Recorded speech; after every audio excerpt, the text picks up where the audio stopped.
Antecedentes. En 1854, en una nota dirigida al gobernador de Panamá, José María Urrutia Añino, José Obaldía le hace saber de su preocupación, compartida por el encargado de negocios estadounidense, James Green, porque en la provincia de Panamá continúan las desavenencias entre granadinos y anglo-estadounidenses, provenientes del cobre que se hace a los últimos del derecho denominado de pasajeros, sugiriéndole medidas a tomar a fin de prevenir cualquier desgracia allí. También advirtió que la apertura del ferrocarril transísmico significaría el abandono del antiguo transporte acuático terrestre, con la consecuente pérdida de puestos de trabajo de los lugareños. Todos estos hechos trajeron como consecuencia que se fuera creando en los ismeños un resentimiento contra los estadounidenses que pululaban a través del istmo en el viaje de ida y vuelta a California a través del ferrocarril transísmico.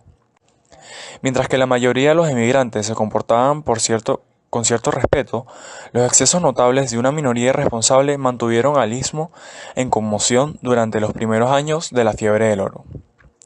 Gran parte de los viajeros portaban armas de fuego y los problemas entre borrachos eran frecuentes. La violencia y los incidentes sangrientos de estos disturbios intensificaron la diferencia que ya existía entre colombianos y estadounidenses. El 15 de abril de 1856, el estadounidense Jack Oliver, ebrio y acompañado por un pequeño grupo de estadounidenses, decide ir a comer una tajada de sandía del vendedor José Manuel Luna. Jack Oliver se niega a pagar los 5 centavos de dólar que costaba la tajada de sandía en ese momento. Y empezó a insultar al vendedor y a los panameños que se encontraban en el lugar. Los panameños, al ver esto y estar cansados de los maltratos de los estadounidenses, decidieron levantarse contra ellos y empezaron una revuelta. Mientras esto sucedía, el tren Illinois llegaba a transportar estadounidenses que venían de la ciudad de Colón, los cuales de la nada también quedaron implicados en la revuelta, y al mismo tiempo los panameños que estaban cerca, que eran bastantes, y decidieron meterse a la pelea, logrando que los estadounidenses se replegaran a la cercana estación de trenes y a las otras instalaciones continuas. No obstante, los panameños van a la carrera e incendian los edificios en donde se esconden los estadounidenses, quienes después inician un tiroteo después de notar la presencia de la guardia local granadina. El regimiento estadounidense, que estaba ubicado en el área, llega a reprimir a los panameños. Estos disturbios, saqueos y las revueltas se extendieron por 3 días, con un saldo final de 16 muertos y 15 heridos por el lado estadounidense o norteamericano, mientras por el lado panameño fueron 13 heridos y 2 muertos. Los informes de ambos países, Nueva Granada y Estados Unidos, estaban llenos de contradicciones, dando que ambos gobiernos echaban la culpa de la revuelta que hubo gracias a la tajada de la sandía. Consecuencias del incidente. Después de los sucesos de aquel 15 de abril, el gobierno de los Estados Unidos inició una serie de propuestas con el fin de que el gobierno granadino se hiciera responsable por los disturbios de ese día. Los derechos del gobierno de Nueva Granada sobre el ferrocarril de Panamá debían ser transferidos a los Estados Unidos. Pago de los daños y perjuicios por la destrucción y robo de las mercancías de los negocios norteamericanos, y una indemnización a los familiares de los estadounidenses muertos y heridos en la pelea. Se establecerá una zona de 10 millas de ancho a lo extenso de la línea del ferrocarril, incluyendo las ciudades de Panamá y Colón, las que constituirán en municipios independientes bajo el control de los cónsules norteamericanos. Todo esto con el principal objetivo de garantizar plena seguridad al tráfico comercial y al tránsito de los viajeros.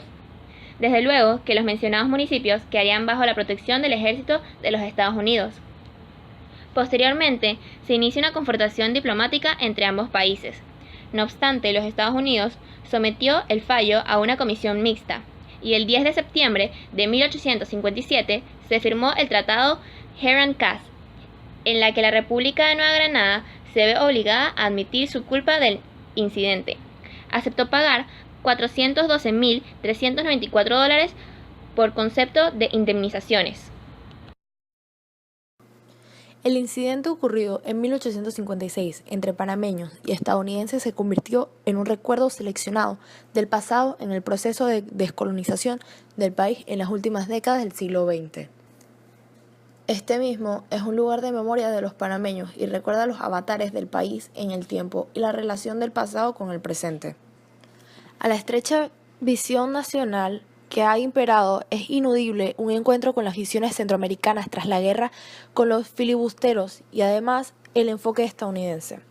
Es oportuno tratar el incidente con una perspectiva de historia global, haciendo énfasis en las interconexiones del proceso en el mundo atlántico y el Caribe, en Centroamérica y en los Estados Unidos. Probablemente de esta manera podamos comprender mejor hacia dónde nos dirigimos como país en este mundo incierto y los retos que impone el mundo globalizado a la región del siglo XXI. O tal vez en el Bicentenario, en 2056, el incidente haya quedado en el olvido o para ese momento poco reforzará sentimientos patrióticos, tal como lo comentaron en su momento Otero Quijano y Ortega. Para entonces se podrá hablar de la nación panameña. Y por qué no, con el ascenso del Océano Pacífico en la geopolítica mundial, esos hechos de mediados del siglo XIX en la región, como el incidente, son referentes del pasado en este nuevo contexto internacional de nuestro tiempo.